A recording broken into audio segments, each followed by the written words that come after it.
We're going to go ahead and get the meeting started this evening. Thank you so much for taking time out of your evening to be here with us tonight. My name is Russell DeSalvo. I am President and CEO of Pueblo Plex. And again, I want to thank you for being here tonight on behalf of our Board of Directors and on behalf of Pueblo County, the City of Pueblo, and the State of Colorado. We really appreciate your willingness to share your thoughts and input tonight. This is the second round of public meetings that we've had relating to the future of certain portions of the Pueblo Chemical Depot. So tonight, our consulting group, Matrix Design, which Dan Schneff is the president and CEO, and Celeste Werner is our project manager, will be sharing with you some of the initial research relating to the reuse of the portions of the Pueblo Chemical Depot. Primarily tonight, we're going to focus on some of the economics, some of the demographics that we've uncovered, some of the market attraction strategies, some of the types of industry that may work well here on the Pueblo Chemical Depot. And then we're going to have a brief exercise where we'll show you some alternative land use ideas. You'll have an opportunity to interact with these land use maps and our planners and provide any input, thoughts, concerns, considerations that you have relating to the future of the Pueblo Chemical Depot. We felt it was important to have a meeting in the Boone and Avondale area because your community is most directly impacted by the future reuse of the Pueblo Chemical Depot. So again, I want to thank you for being here tonight, and I look forward to interacting with you and working with our planning and design team. So with that, I'm going to turn it over to Dan, who's going to talk to you a little bit about some of the economic variables, the demographics, and the market opportunities that we feel are available to us at the Pueblo Plex site. So thank you again. Dan. Thank you, Russell. Great job. Well, I can't tell you how excited I am to be here tonight, and our team is. I want to give you a brief sketch so that you understand who you're talking to and what we've done so far. Then I'm going to turn it over to my very capable project manager, and she's going to walk you through some more of the specifics on the project. When we get to a place like this, it's outstanding because we get to meet and work with the people who are going to live, breathe, eat, and be affected by this project as it goes forward in the future. We've got a team of folks who have been working on this for approximately, I think it's been about 3 months now, in earnest. We've been collecting data. We've got economists, we've got planners, we've got engineers. We've been working very hard to try and understand all of the attributes of the site so that we can do a good job of producing plans with you all that will make sense for the redevelopment of the site in the future. I'm not going to have everybody stand up and address everybody, but you're going to see about 5 or 6 people here who are on the team. They're on part of the Matrix team who are going to be aiding in the exercise that Russell just spoke to a few minutes ago. Before I do that, one more qualifying piece. We've been doing this for a long time. Celeste and I have been working on these projects since the early 90s. I actually started on the first BRAC in 1984. And they only get more exciting every year because the challenges are always different. So one size doesn't fit all, and we're here to hear what you think about the project and get to a great place. Celeste, I'm going to turn it over to you, and we can start talking about the project, and then we'll get into some of the demographics. Good evening. I'm Celeste Werner, and as well, very excited to be here tonight and to provide hopefully a presentation where you learn a lot, and at the same time, as you heard, your input's very, very important. So we look forward to your creative ideas and your brainstorming, innovative ideas as well. You'll see here tonight our meeting agenda. We're going to do a couple things. We're going to give you a high-level project overview, why we're doing this project, why is it important to you, how long the project schedule is and such, and the location of it. And then we're going to go through some of the different tasks that are part of the scope of work. And there's 2 components. One component is to develop a reuse plan, a redevelopment plan, for the Pueblo Plex boundary or site or area. I'll get into a little bit more detail on that front. And we're also responsible for putting together a homeless submission application, which is part of the BRAC process, the base closure and realignment process via per the federal government and the Congressional Act. And we're going to, as Russell stated earlier, we're going to go through the market trends and the projections throughout the Pueblo region as in comparison to the state. As well, we're going to be looking globally too, so we're going to talk about that. And ultimately, we're going to present to you 3 different preliminary draft land use alternatives that we have developed. And those land use alternatives that we're going to be presenting to you tonight have been developed with a lot of input. They've been developed through the technical experts from the Matrix team that you just heard Dan talk about, but also they capture many ideas that we heard from the public at the first public meeting that was held in July, where we had more of a visioning session at that moment, or at that time in July. So, and then tonight we're going to, and you'll see those three alternatives on the wall there. I'm going to present those at a high level, and then we're going to break into groups. The table, they're called tabletop exercises, basically, and we want to hear from you in regards to the three alternatives. What you like, what you dislike for each one of the alternatives, and is there a preferred plan that you would recommend, or pieces of a hybrid, pieces from each one of them. So you'll see as we go through and present tonight some of the components that went into developing those three. A little background here, many of you I'm sure well know that the Pueblo Chemical Depot started in the early 1940s in 1942. It was one of 8 chemical depots across the U.S., so it was very, very important to our national security. Back in 1988, the federal government decided that PCD, Pueblo Chemical Depot, was going to be realigned, and many of the missions were then realigned to other areas, specifically to Utah.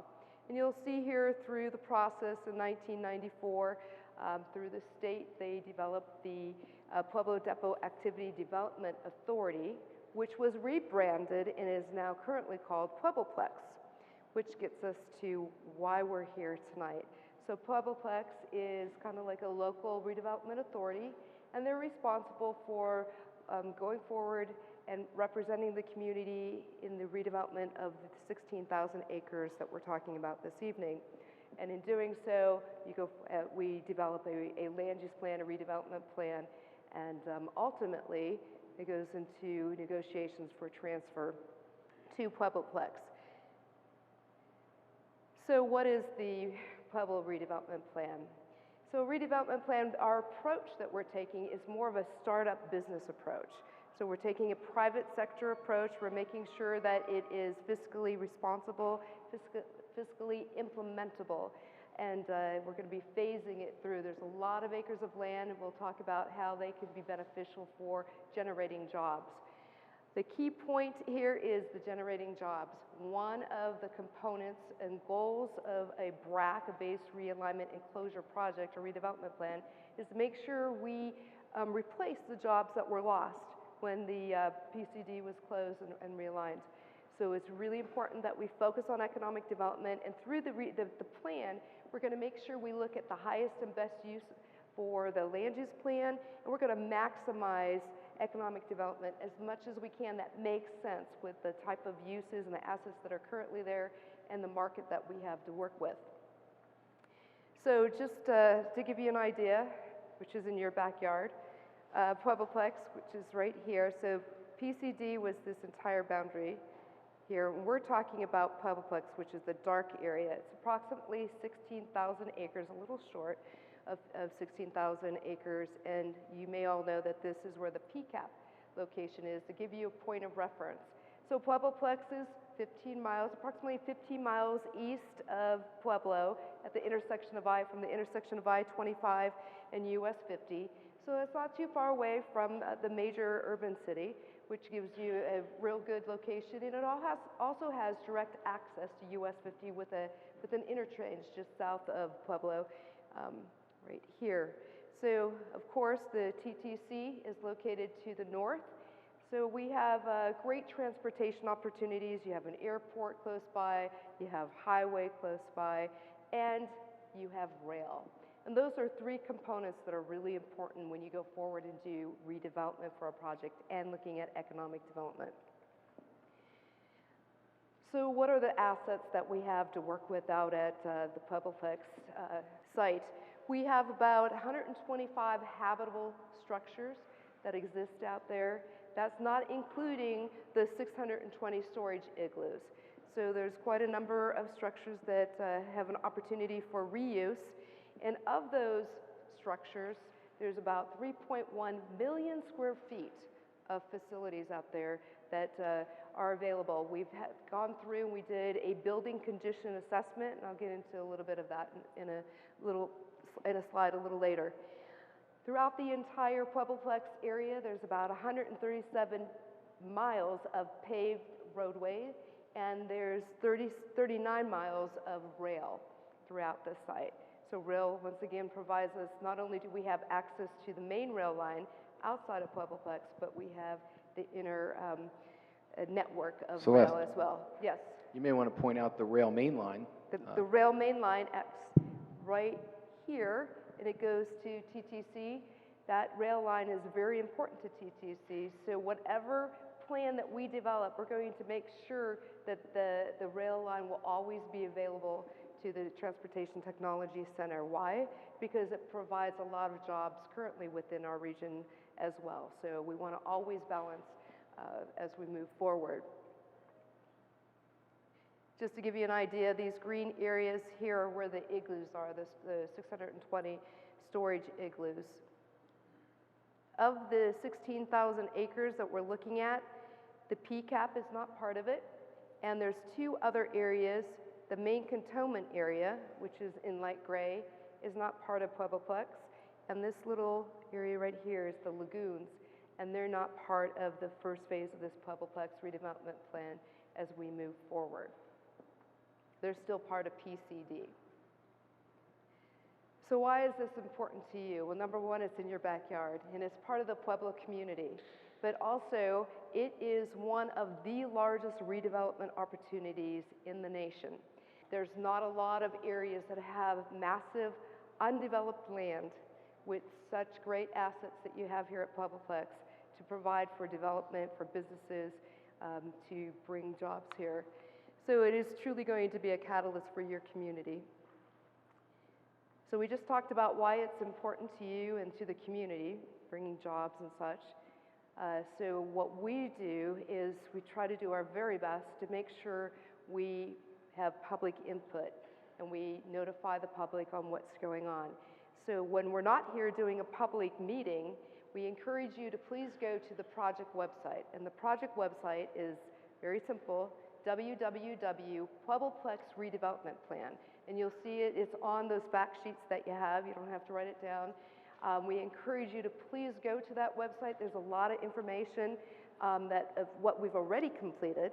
And as we continue throughout the 12-month process, there'll be more information for you to stay tuned on what's going on with this project and the opportunity for you to continue to provide input. There is a tab there that you could hit. It says comment. You could just hit that and provide us comments throughout. If you think of something after you have the meeting tonight, please provide us that information. We also have social media. There are 3 different public meetings that are involved in this project.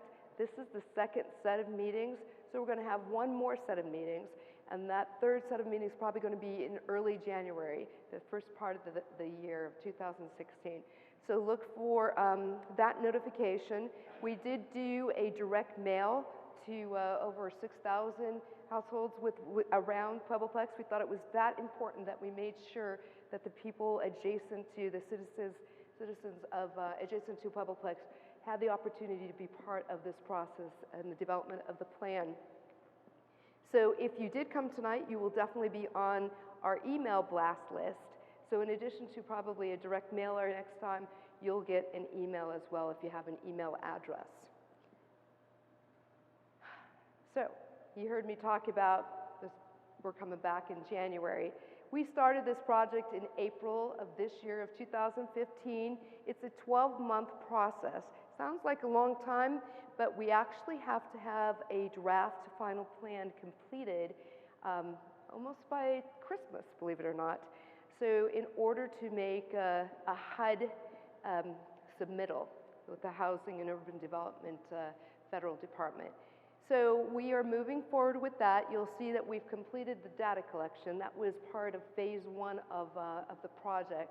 We're currently in the fall of 2015, and what we're doing tonight is we're developing the land use alternatives and ultimately the preferred land with a land use plan, including the input from all of you. And the key is that we hope to get to a final master plan by the first quarter of next year. You'll see that after we get a master plan completed, the next step would be, and part of our scope of work, is to provide an implementation plan. It's not always great to have a plan unless you have strategies and actions and phasing on how to implement that plan. So that is also part of this project. We're going to be focusing in on business attraction, how we're going to attract businesses here to Pueblo Plex, not only locally, not from just the state level, but as I stated, from an international level. Yeah, the homeless submission is a requirement, as Celeste had said, of housing and urban development. There was an act created that when the federal government made property available to be disposed of, they said we have to take care of the people who live in those areas who have a hard time making ends meet, who have a hard time with homelessness, even the continuum of care. That act was known as the McKinney Act. Because of that act, back in the beginning of when BRAC was formed, every time we do a closure, we have to do a homeless submission that says, how have we tried to address any of the shortfalls in addressing the folks who have had some of those difficulties in the area where the base has closed. That act requires that we make a notice of intention to anybody who wants to possibly take on a piece of the site. It could be a continuum of care issue. In this particular case, we had 2 homeless providers look for possibly using some of the storage igloos for storage, and nobody yet has come forward with a submission that we would evaluate to see how it would work in conjunction with the reuse plan. We have so much land and so many igloos that this is something that Russell's been very favorable towards. He wants to reach out, he wants to help in any way he can. We're just having a little bit of trouble getting a response back. And once we get those responses, we'll evaluate them. We'll probably use them if they still want to go forward with it. They have to prove that they're solvent and that they can own, occupy, and maintain their facilities, wherever they may get. Next slide. These are the 3, or actually we have 1 PBC, which is, I'll get to that later. But the Pueblo Rescue Mission, they typically deal with the 4 bullets that you see up on there. And then you've got the Pueblo Cooperative Care, the ones that I was talking about who are looking for the igloo storage. Now, I'm not sure, have we heard anything even recently from those folks? Not yet. So we're keeping our ears and eyes open and waiting to, we're even reaching out with certified mail to see if we can get a response. The bottom one is more of a public benefit conveyance. There's another process that's parallel to the homeless process, which involves public benefits conveyances to other federal agencies.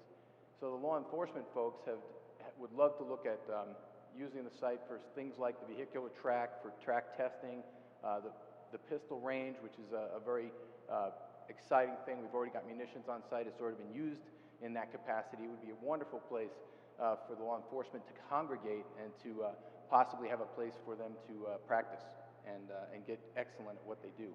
You'll see on our plans that there are areas where that would be appropriate to be used.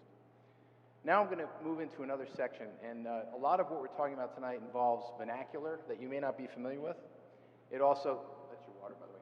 It also may involve ideas that you're not comfortable with. What we're here to tell you is that there are no bad questions, and if you have a problem or a question with anything, including vernacular, please feel free to raise your hand and ask it. I'm sure other people have the same concern. This is a very dour part of the presentation, and what I mean by that is it's dry and it's a lot of statistical information. So I'm going to try and go through the highlights and give you some highlights about what we've looked at so far through our economic studies and demographic studies. It's interesting to note that the projections for population for 2020 are 168,787 in Pueblo County. We've got 2 columns that show the Pueblo County statistics, and then right next to it you see the state of Colorado. Growth here from 2010 to 2015 has lagged behind the state by less than half. Not unusual to have in an agricultural area in many of the states, and if you looked at the site plan that you were shown earlier, this is common. What I like to see, though, is the 2015 to 2020 projection anticipates a growth rate that brings us above 50% of the state growth rate, which means that you're doing better than the rest of the state on average, on a gradient. Age cohorts is just a fancy way of saying what do we look like demographically? Who are we? And as you look at this, this county in particular is older than the state in general. 5% or higher than 65 years of age. You might ask, well, why is that important? Is that a bad thing or is that a good thing? A lot of these demographics, we have to determine whether or not they're a challenge or an opportunity, and in many cases, they're both. So this means possibly that aging population like it so much here that they don't retire anywhere else. They retire in place. There's also a statistic in the United States that says the old aging population are coming back to work, which means we possibly have more people to employ. The downside of it is that you want a vibrant young community, or the challenge in it, and hopefully our job creation strategy will generate young, new talent and new jobs in the area. Race and ethnicity. Pueblo County has more diverse population base. In fact, 48%, twice the state population declaring as Latino or Hispanic. That's great because of the location and the living environment, and it's just a statistic that really doesn't have any bearing on the planning aspects from our perspective. When you look at income levels, now we've got something that's very exciting to me. You look at this and you see the lower end of the income scale is below the state average of $25,000. 20% of the households in this income range are statewide. We're at 28% in this area. Is that a challenge or an opportunity? Well, if we're going to attract jobs here and the income wages are lower, it gives you two opportunities. One, it allows you to raise the income level, and two, it enables you to embed a business that's going to do better on a profit margin because they have lower incomes here. So it does two things. It raises the incomes locally, and it also provides wages that are better, more competitive for a potential client or potential business, correct. On the other side of this, the high income providers, the high wage earners, are behind the state average, and this is something that's interesting, but we're hoping to change with a great redevelopment plan. When you look at the labor force, employment, and unemployment, the statistic that shot out to me, which isn't on the slide, is that there's 4,200 vacant jobs in Pueblo County, but we have 5,358 unemployed. That could suggest one or two or three things. It could suggest that the jobs don't match up with the skill sets of the people who are unemployed. It could suggest that the wages aren't appropriate for the people who are seeking work, or it could suggest that the people who are out of business or out of work aren't looking for work. There are several other reasons that could be here in play. We've discussed them, and we're going to try and work through how we can get the jobs to the people, not only the ones who are unemployed today, but people that are going to come from other areas to live and work here. Historically, unemployment has followed the state trend and has just followed it slightly below the state trend, so we don't see anything different. If you look out in 2014, this is from 1997 on, so we're tracking pretty consistently over the years. And when you look at the size of this project, it gives us great opportunity for jobs. I want to say the statistic because I think Michael came up with it, and it's a very interesting fact. The size of this project is equivalent in land area to the city of Miami, Florida. So if you want to look at what we're trying to redevelop, it's very significant. One more statistic that relates to what we're going to get to later is that the absorption rate, or the amount of land that could be absorbed and developed on this site, is somewhere between 40 and 60 acres per year as a industrial complex. We hope to jump that development curve through good planning and great business attraction. When you look at wages and establishments is a fancy way of saying employers. Everyone knows there was a big collapse in the economy in 2008, and employers dropped from 2008 to 2013, a negative 7.4% change. However, there's several areas here where we did well. When you look at the healthcare and social assistance employment, we actually improved our situation by about 7.8%, and the other one that was significant was in the manufacturing employment. Go here. There you go, down at the bottom. And the average wages, which are also listed here, have been improved. So we've got some great things happening, and we look to build off of these things when we develop the redevelopment plan, and also expand them. So when you do a comparison of average wages in the county for 2013, you can look at the average wage, which is in the column, the first column, and how it relates as a percentage of total wages in the county. So if you want to get a new job or you want to attract people to come here, you're going to be looking at the areas where the wage rates are pretty high, and that'll bring new people into the area. We're looking at manufacturing as being very strong. We're looking at the transportation and warehousing as being very strong. And recently, you all know about some successes with the United Launch Alliance. That would fall in the professional, scientific, and technical services. Look at the size of the wage rates average in there. It's 84,541 average per year, which is about 100 and, what is it? It's 100 and, oh, it's 234% of the county average. Here are some other successes that have recently happened. Maybe you've heard about these, but we've got the Concrete Rail Ties Company that came in, PWAG just recently, I believe. And and I just mentioned the United Launch Alliance. As we look at the redevelopment plan, we're going to try and figure out who are the chain providers to these successful businesses that have come to town. How can we attract the chain providers and maybe get them embedded in the site? Competing industries. We have industrial sites. There are three main ones. One is the St. Charles Industrial Park, the Minnequaw Industrial Park, and then the Airport Industrial Park, which is more out here on 50. The other two are more located close to I-25. These are going to be competing. What we're going to try and do here is not steal from Peter to pay Paul. We want to develop a program that enables all three to thrive. Can we develop characteristics that allow the Pueblo Chemical Depot to develop without stealing jobs or without taking away from your already very, very successful industrial parks in the area? Here's some interesting statistics about the cost of land in your industrial complexes. If you look at the Minnequaw, you've got $40,000 per acre as on the high end of what you would sell property to a third-party user, and a low of $16,000 per acre at St. Charles. We have a great opportunity here because we're going to attempt to get the land at a very low basis, almost zero, maybe zero, which will enable us to price our land appropriately to attract businesses and use that as an economic development tool. The other statistics here that are interesting are that these fit right in the ranges of what you're going to see anywhere in the state of Colorado. Office building lease rates, $8 to $14, and that's a triple net lease rate. Denver is probably more on the end of the $14 end. Maybe someplace like the West Slope, you'd see rates in the $8 range. And the same thing is true for warehousing and distribution facilities. The upper end of these ranges are right in line with what you see around the state. Regulatory factors. Right now, the property as a federal facility is zoned S1, which is a public use district, which basically means it has no zoning.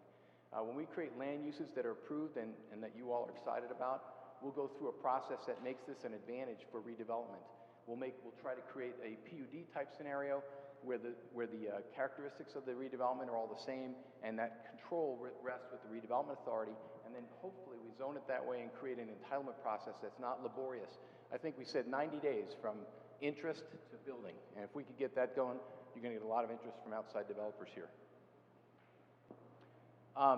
These are some economic growth estimates, and very exciting stuff. When you think that the county is expected to receive 31,000 jobs through 2040, there's a lot of opportunity. If you looked at some of the demographics and statistics I've been presenting, a lot of those jobs may not be able to be attracted to this site. Some of them are more oriented toward other places in the city of Pueblo and other places in the county. However, if the almost 1,250 jobs that will be generated annually, if we could even pick off 10% of that, we would be doing a great job in terms of meeting our goals for development velocity on the site. So you look at market sectors. What is going well down in this part of the county? Agriculture, obviously, there's almost 900,000 acres in play right now for farming and agricultural uses. I know that you folks have seen some of the second thing listed here, the marijuana and hemp plants. Very large water demand for those things. Even though they may be good economically, it might be difficult to get those implemented in a site like this. Manufacturing uses, we're looking for trained workforce. We actually talked the other day about how could we integrate the school system to have curriculum that supports the kind of development that we want to see and the kind of businesses that we want to attract. Solar and wind energy. Originally, it was thought a couple of years ago that solar energy was not going to fly out here. But apparently the cost of producing solar panels has come down so much that now there's being a huge investment. A 900-acre Comanche solar project is being put in and people don't do this, they don't make these kind of investments unless there's a return on that investment that's commensurate with where else they could make their investment. So this is a good sign. Wind is another one. We've got wind energy in these bandwidths that are, they have these new Mitsubishi turbines that can actually generate energy on 5 miles an hour of wind. So this is also two opportunities we're going to look for. Maybe there's an energy play on the site that would make sense. Waste to energy is a big thing around the nation, and when you have this kind of land and you've got rail that you can bring waste to the site and you could process it for energy, whether steam or burning it for any source of producing energy, this would be a great way to go. We could also provide a place for municipal solid waste, you can get tipping fees for that and generate revenue off of that as well. As I indicated earlier, the healthcare and social services sector is very, very vibrant, doing very, very well. probably more jobs in that than anything else. It grew by 7.8% between 2008 and 2013. Might be a difficult sector to attract to the site, but it's one of the ones that's really doing well. Institutional uses, we already talked about law enforcement and training centers. You can see any of those kinds of uses as being very appropriate to the acreage that we have here. So we want to talk about, and this is my last slide, thank God, about the art of the possible. We've done these around the country. I was just talking earlier when I introduced Celeste that we've got some examples here of things that have happened. We're going to try and hit singles and doubles and get small users to try and generate some development velocity. But if we can land an anchor tenant, then the 40 to 60 acres of absorption that I talked about earlier could be accelerated significantly. We're going to work hard at figuring out who those anchor tenants might be and what would be best for here. And the business attraction strategy and the economic analysis that we're doing that goes around it, including the target industry analysis, will help us to get to that point where we know who we should try and get in on the site. So several different components and factors go into developing a land use plan. One of them is the market trends and market projections, which Dan just went through. There's several other factors that we look at as well, and they consist of many that are right up here. We look at the existing assets, the conditions of the buildings, the conditions of the utilities, the conditions of the transportation network within the site, and we also look at natural and man-made environmental constraints. So in doing so, one of the areas that is a focus of our point, especially since it was a chemical depot, is the man-made constraints, the environmentally constrained areas. There are 60 different solid waste management areas of concern within the 16,000 acre parcel here. For short, they're called SHMOOs. So there's 60 different SHMOOs. Many of them are minor in nature in regards to remediation and cleanup. As you'll see here, we have a few numbers. There's about 9 that we are a little concerned about. It's just going to take a little bit more money to clean them up as well. So we look at those as we move forward. And when we look at those, we know that many of them are going to be cleaned up, but at the same time, and we're preliminary in nature, we're still looking at the availability, or I wouldn't say availability, or the nature of how constrained they are. We're going to be working very closely with the Army to identify that as we move forward. But as of right now, our preliminary assessment is there's 3 different solid waste management areas that currently we're recommending that we would not recommend for development because it's just too costly to clean it up. And those areas are identified in these red dashed lines. A little difficult to see on this map on the wall here, but the map is also, this identical map is right in front of you on the table as well. So when you go through the exercise, we're going to say those 3 areas stay away from. We're not going to recommend any development right now. That may change as we go through and finalize our assessment. There are other solid waste management areas, or SHMOOs, throughout the site that we are part of those 9 or 12 or so that we call moderately constrained, meaning as they go forward for cleanup, they're probably going to take about 5 to 10 years to clean up, and they're developable after they're cleaned up. So we just need to make sure when we're looking at the phasing plan for development that we take that into consideration. And those areas are these dark areas here that are diagonally dashed in the black lines, and you'll see that on your map as well. 2 other areas that we look at for development suitability and what's our footprint for development, and those are natural environmental constraints. And that's the 100-year floodplain and the wetlands area. And right now, the wetlands area is this creek right here, and the 100-year floodplain, which is difficult again to see, but it's this blue dotted pattern as you go along the creek as well. There is one area that we just found out about that there's an additional wetland, and we're going to get some of that information here shortly, and that would be included on the maps as we move forward. And the wetlands area that was just identified a couple years ago is up in this area as well. So it doesn't mean you cannot develop in those areas. There are ways to develop Yeah, from an engineering perspective, many of you may have development projects where you've worked close to wetlands.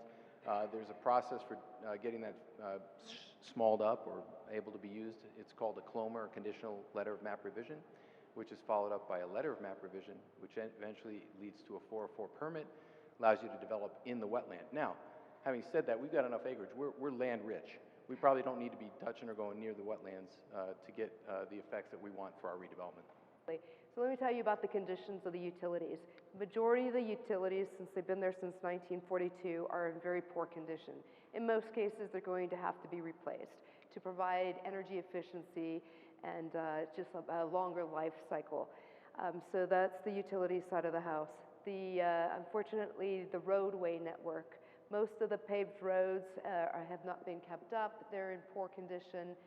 They don't have curb or gutter or drainage associated with them. So, you know, there may be some areas we will be able to improve them, but in other areas we're going to replace them. We are looking at, in these land use alternatives, a new regional roadway network as well as a key arterial roadway network throughout to provide a smaller parcelization for development parcels throughout the 16,000 acres. So I wanted to do that. And the condition of the facilities. So we did about 100 and, no, not 125, maybe 94 total. Not including the igloos. We did an assessment of some of the facilities. The majority of the facilities are in fair condition to poor condition. There are a few excellent facilities, and when we say excellent, those are prime. They are definitely gems that we could use right now and lease and or attract businesses across the U.S. and internationally. So the three land use alternatives that you'll have in front of you here in a second for the group exercise and that are on the wall there, there's alternative 1, 2, and 3. Alternative 1 is a low development impact, and that low development impact generates less jobs than alternative 2 and 3. 2, the moderate development impact alternative actually generates less jobs than alternative 1, but is a higher development type. And as I go through and describe those land use alternatives, you'll understand what I mean by that. And then the third alternative is a high development impact, a high impact development alternative. And that third alternative generates the most number of jobs. And let me go back to number 2, the alternative 2. So it may generate less jobs at build-out, and build-out is over 100 years. But what it does, it actually is the metal line of job creation in the next 30 years. So, and that's based on some standards throughout the U.S. that have been proven. So alternative 1, I'm going to spend just a little bit more time on alternative 1 because I'm going to identify areas that are similar on 1, 2, and 3, and then I'll quickly go through 2 and 3, because when you go into your group exercises, there's going to be a facilitator from the Matrix team that will assist and answer any of your questions that you may have, and also describe the land use alternatives in more detail if you like. But alternative 1 is what we will, at build out, would generate about 42,000 jobs. And the emphasis here is distribution and warehousing with a landfill associated with recycling process plant and agricultural R&D, research and development. So it's a mix of those 3 areas for the focus. The one thing I like to identify is this blue area to the left corner here. That's identified on all 3 alternatives as the water recharge area. An area where you have the opportunity to, and I'm going to let you do this part, because I always screw that. Water is gold in Colorado, as many of you know. If you have water, you've got a lot. It's sellable. You know, there's a lot of unique aspects to water. If we have to end up in a water purchase scenario to support the development, if you recharge a water basin, you can get credits for that, and you can reduce the cost of water. So it's a great idea. We have to work through some of the environmental issues that relate to it. make sure that we are recharging the basin effectively and not creating any liabilities from any environmental issues. But we've reserved some specific places, not because we chose to, but because there was a company who had great interest, Russell, and that company's known as Aqua, is that correct? Agua. Agua. And they do this on a pretty regular basis. So there's an industrial complex that is interested in doing it. It's a great idea. It'll help reduce costs. And it's, Right. if you want to talk more about the technical, I can get into water rights. He's and- the and engineer. like. So it's approximately 400 acres.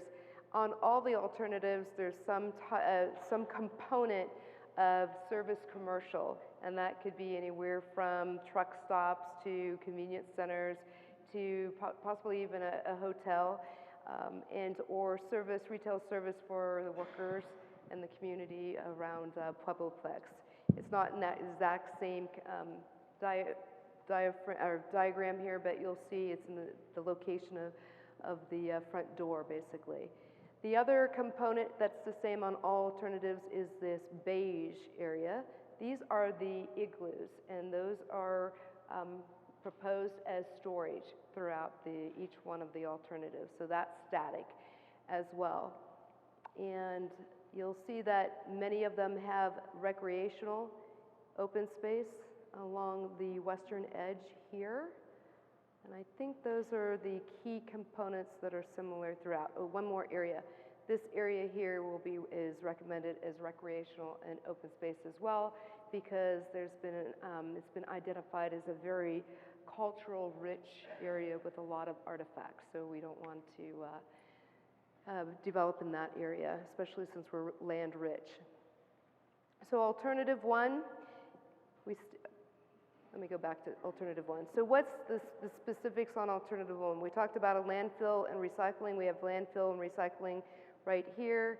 We have agricultural R&D in this location. We have distribution and warehousing along here, and then some training areas and a small little energy park location on that one. On alternative two, the moderate, about 35,000 jobs could be generated at build out. Emphasis is rail distribution and storage, as well as what we call the gateway to the west. I'll explain what that is in a minute, because that is a different type of category. And then law enforcement.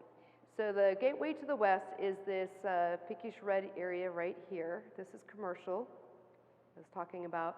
So when we went through the public workshops, we heard that people thought that it would be a good idea to have a large area that would possibly house a theme park or a dude ranch, or even an opportunity for film sets to do movies out there. So this alternative provides that as a land use for alternative two. The rail and distribution, of course, we talk about the main line is here. You'll see there's these red lines through here, all the spurs that go through. They basically reach out to almost all of the warehouse buildings, which is outstanding. So that is a strong area here. Alternative two, in this light beige here and here, we identified as an incubator industry opportunity. That's where new entrepreneurs and have the opportunity to come out and build a business, but yet we provide, or Pueblo Plex would provide at a low cost, a place for them to provide a startup business. And let's see what else. And then law enforcement in this area here, there's been a lot of interest at all different agencies, at state, local, federal, who are interested in law enforcement training here out at Pueblo Plex as well. What a great opportunity. And so you'll see that we have law enforcement as a category on alternative two. And then alternative three, the highest generating of jobs, which is about 58,000 jobs at build out. And the focus here is what we call high-tech aerospace type of uses with manufacturing as well. You'll see in this area is heavy manufacturing. As we stated earlier, we're about 15 miles outside of Pueblo, the city of Pueblo, and that gives us an opportunity to have heavy types of manufacturing and industry where it's not necessarily compatible when you're close into a city. And then we have the high-tech aerospace area close to some of the the facilities and buildings that have been identified as excellent. So those would house the high-tech aerospace type of buildings. And then we have the law enforcement, a little bit of agricultural and R&D to provide, if possible, if there's enough water for hemp or marijuana, processing, research and development, and storage. All here you can look at potentially a center or a complex if it's appropriate for this area. So those are the three different land use alternatives. This just gives you a quick comparison.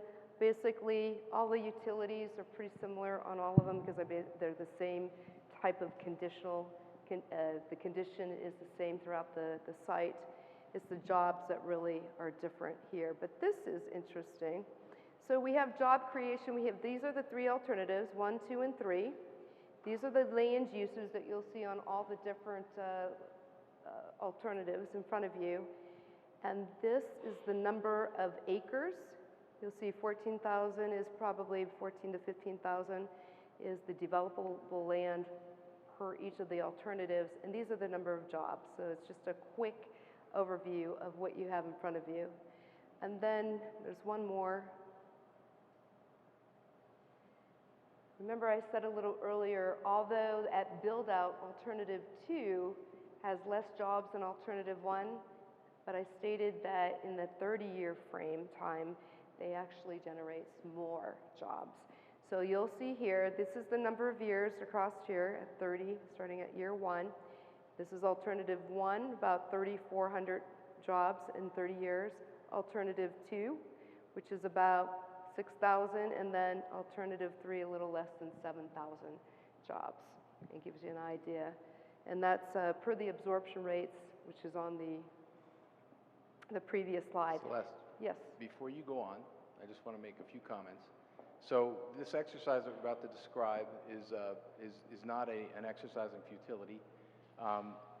We've just given you a lot. These are frameworks for development, but there are no bad ideas.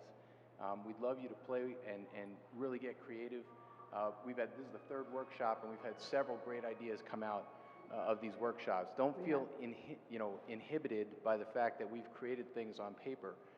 Try and use your own creativity and challenge what we've done and come up with some new ideas that we can apply to make this a better design. That's good words. So the group exercise, we're going to have probably about an hour of the group exercise. We have facilitators for each table.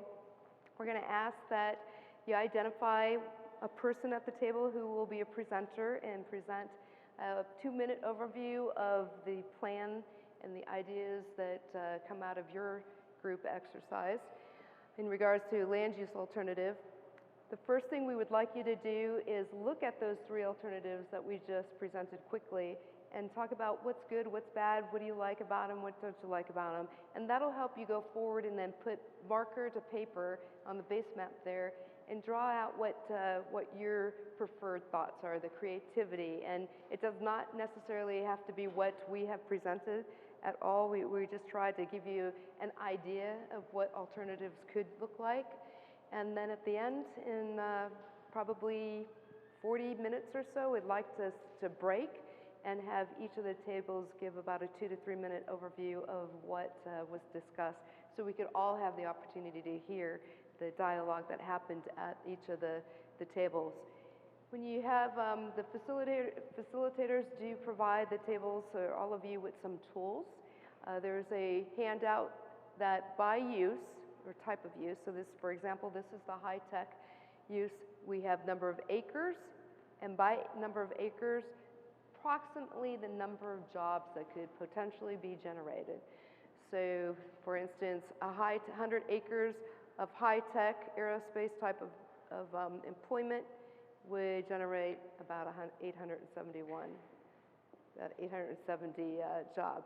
So and you'll see we have for agriculture, distribution, and others. And that gives you an idea, as you're developing those land use alternatives, what the number of jobs that may come out of the preferred plan you're looking at. We also provide some crib sheets on identifying when you say, well, maybe I want 200 acres of a certain land use. So well, how big is 200 acres? So we have little cutout pieces of how big 200 acres and 100 acres and such that are to scale to the map. So that also provides you a reference.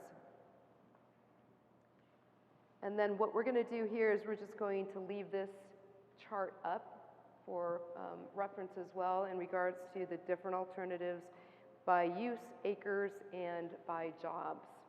But before we break and go into the exercise, what we like to do, we've done a lot of talking, Dan and I, quickly. We've given you a lot of information in a short period of time. So we'd like to open it up for an open dialogue for questions and answers. So if you guys have questions, we'll do our best to answer them.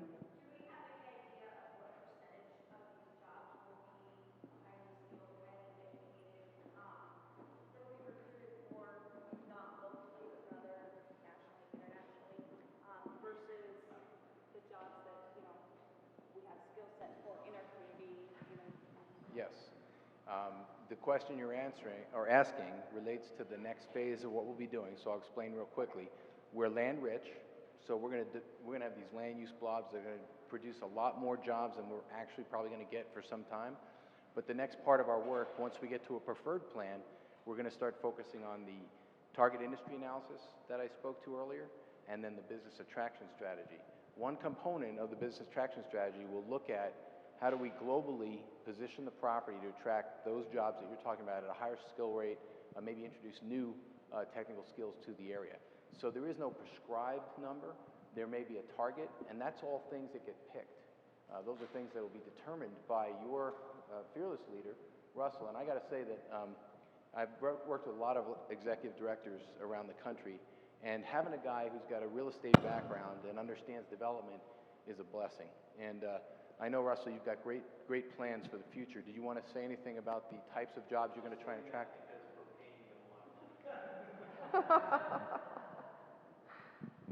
But your point is well taken, and Dan explained it extremely well. So once we get our preferred plan together, then we'll start a very proactive and very methodical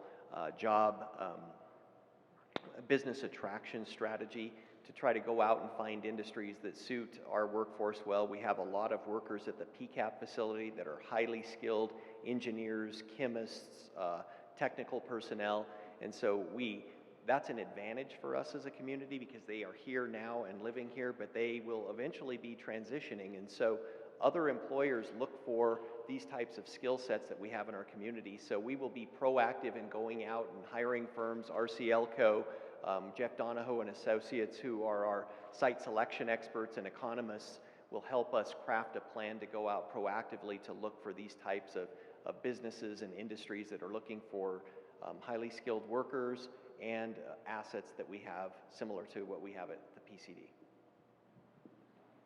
Here you go. We were talking about this, and we brought up if we could, if they're going to use solar, and they said they thought they were going to put a bunch of solar panels up there, and I'd just like to be, out of interest, I would like to find out if that's what you guys are planning, is putting solar panels up there. Now, they said wind won't work. They had a study. Right. So when you look at these three alternatives, I think all three have a renewable energy component. What we have to do is see what is most cost effective and what the industry demands here locally. So we're looking at, biomass, waste to energy, solar. Wind is on the table. There's some difficulties with wind. One, we have gusty wind, not sustainable wind, which is what's ideal for, wind generators. We also have some restrictions with the airport coming in. So wind is likely not going to be feasible, but I'm not, a wind engineer, so that would be something that if the community wants wind as opposed to solar, we'll study it. But you'll see on all three plans that there's a renewable energy component. Solar is likely extremely viable. It just depends on the cost. We had a study done by NREL, which is the National Renewable Energy Lab in Golden, which is the gold standard of renewable energy in the United States of America and actually in the world. And they said we have excellent solar capacity, we have excellent location to interstate transmission lines, but the price of solar panels at the time made it unaffordable for us to do renewable energy. But that was in 2011. Prices of solar panels have come down significantly since then. So again, that's something that if the community wants to see that, and if we can find a buyer for that renewable energy, i.e. a Black Hills or a Tri-State or a San Isabel Electric or even an Excel, we'll certainly pursue that. Thank you. You're very welcome. Any other questions? You'll hold the mic here. My comment goes back to the first slide that you showed. And I worked out there at the Army Depot for 34 years. I worked in every area of the depot at one time or another. And I would think that if you were trying to sell this facility, at least from what I've heard so far, you're missing the boat a little bit on the versatility of that facility out there. The Army rebuilt every kind of piece of equipment they owned out there, from guided missiles to optics to artillery to combat vehicles to everything was done out there. And there were, I mean, I haven't been out there since the 80s, but there were facilities there that could do all that stuff.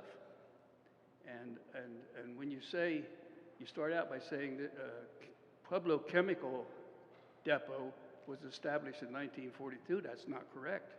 Pueblo Army Depot was established in 1942. It became Pueblo Ordnance Depot, then became Army Depot, then it became Depot Activity, then it became Chemical Depot. And to me, if you're trying to sell this to individuals that know nothing about it, the versatility should be a factor. And to say Chemical Depot, to me, sounds very narrow. So, can I address that? And your point is well taken. And a lot of the buildings that you described, we are currently reusing now. So we have building 529, for example, which is where a lot of the, there you go. So of that building, we have over 100,000 square feet of that building that's been repurposed, remodeled, and is currently being, released as we speak. Also, in 529D, which is the most, and sorry to use building numbers, but at the very eastern end of that building, we're currently working with United Launch Alliance that was recently announced as a PEDCO job creation prospect that is coming to Pueblo. We're working on reusing a portion of that building for R&D work for United Launch Alliance. So you're spot on. The other point that you make is Pueblo Chemical Depot being a very narrow focus, and it also has a stigma associated with it, which is why our organization, for the 16,000 acres of the depot that we are going to reuse, we've rebranded ourselves as Pueblo Plex. So we went through an exhaustive professional process to rename ourselves Pueblo Plex. You've seen it on the signs along the highway, so that we can differentiate ourselves now and get rid of the chemical stigma that some industries and companies may be opposed to relocating their businesses to a site like that. So, good point. Well stated. Other questions? See, they want to get to the exercise, I think. Okay. By the way, there are cookies and water in the back if you're feeling a little bit thirsty, or if you feel like you need a little energy boost. Go ahead and grab those. Did you want to That's it? organize? I want to see some of these board members Dispersed, and configuring and working on the project. facilitating. Yeah, exactly.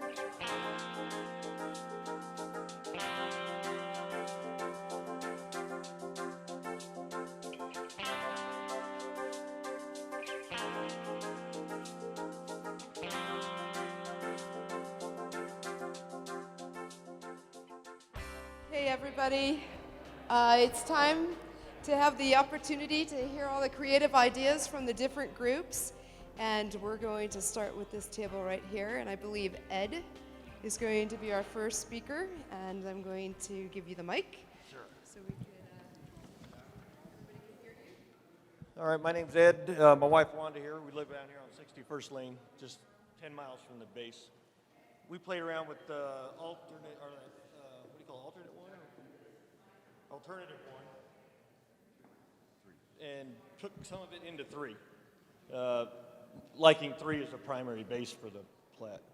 But I've got some background and some experience in recycling. Fort Leonard Wood, Missouri, we built the transfer station recycle facility out there.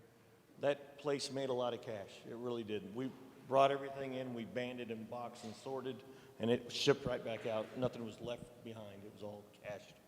And the facility made a lot of money on it.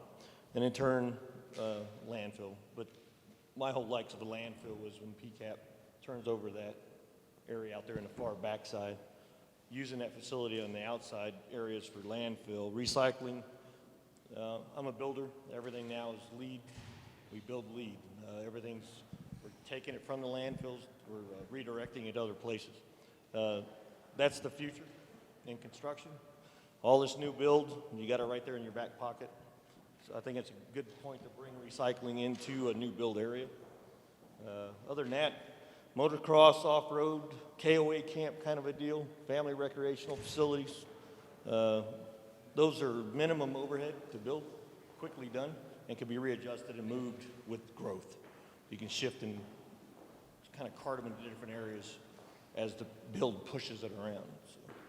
But yeah, we got like 3 with a few alterations. That's about it. Okay? Thank you very much, Ed. We're going to move over to this table, and Lisa. Okay, I'm going to give you the mic so everybody can hear you. Okay, we kind of came up with our own. We took components from all 3 plans. I'll start on the west side and move east.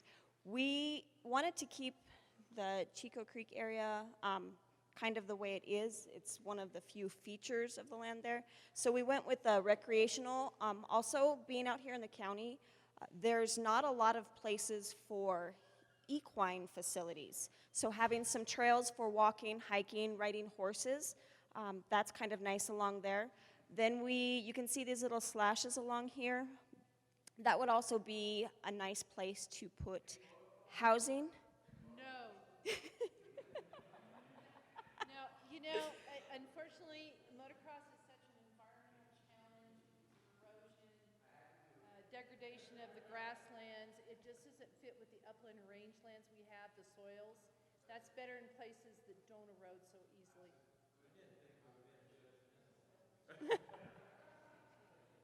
It's also a pretty big liability. Then we started with, towards the back of the area, we wanted to put the recycling, an energy park, biomass, the solar, things that people aren't necessarily want to look at every day, but that will be money makers, will be, very profitable. Then we went with the distribution, warehouse, and some manufacturing right through here. That's where we have most of our infrastructure as far as roads, railroad, things like that, so it made sense in there. We did some aerospace because these are very high-paying companies that will be coming in. They'll add a lot, not necessarily as far as jobs, but the income that they generate by these higher income positions, they're all spending their money here in town. So that means that all of that money is going back into our community. And so we did a few different spots there like that. We did some more housing down here in the bottom, and then some commercial like retail. Truck stops, restaurants, retail, things like that for people coming along the highway here, as well as to serve all of the employees, people that are working and living here. They'll want places to stop and get groceries on the way home, stop and grab dinner, get gas before they head into town, things like that. Then, because we wanted to really honor what our community has done as far as education, our colleges here are growing, they're doing a great job. We really wanted to do a lot of R&D, education, that kind of thing. So we did that all down here because it would be great for CSU to carry on some stuff out here. You see how much they're building. So to have like a school of technology, things like that out here. Something that would benefit all of the local farmers would be some agricultural research and development, same up in here. So we kind of combined those into multiple spots because they're all interrelated. This right here, we kept as law enforcement because it is being utilized as such already.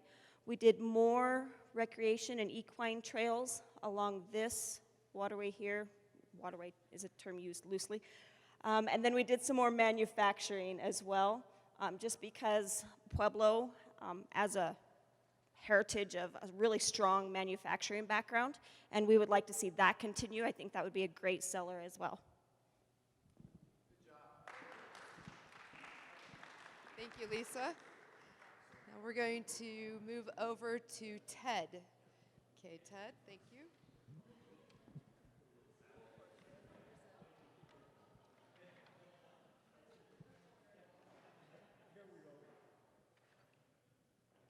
I don't know if we really need this, but it looks good, you know?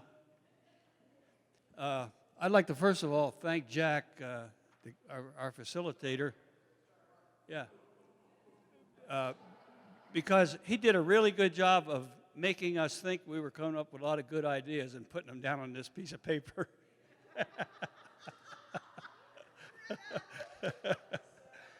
Basically, I can't say that we came up with any original new ideas, although we thought that the emphasis should be more towards the high end, because that's where the money's at, the manufacturing, the high tech and stuff like that.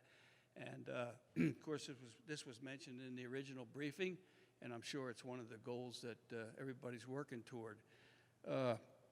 But also, like I say, we don't have much new here, over and above what's already been said, but we had the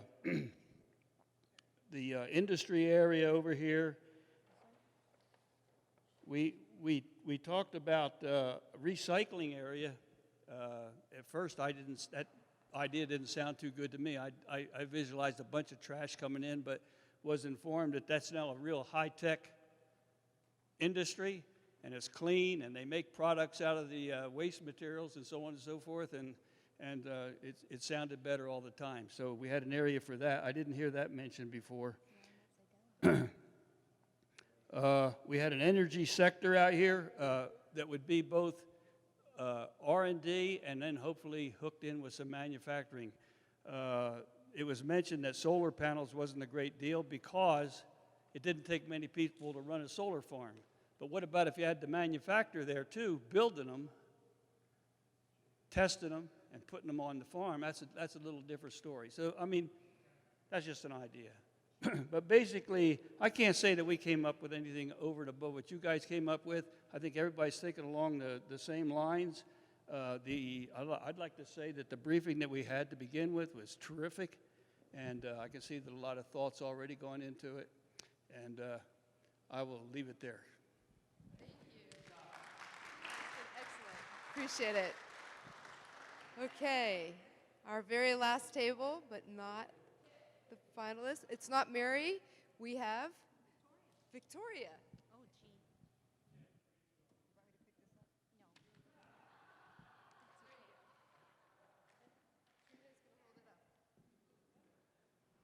No. Okay, no original ideas here either.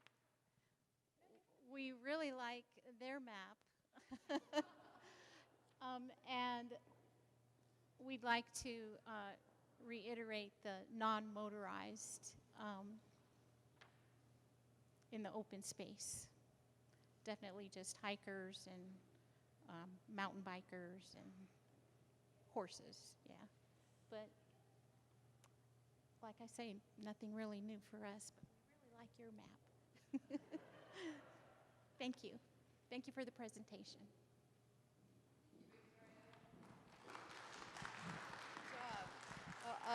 We appreciate all of your hard work and your insight and your creativity. You may not think it was original, but really your thoughts, thank you, are very valuable.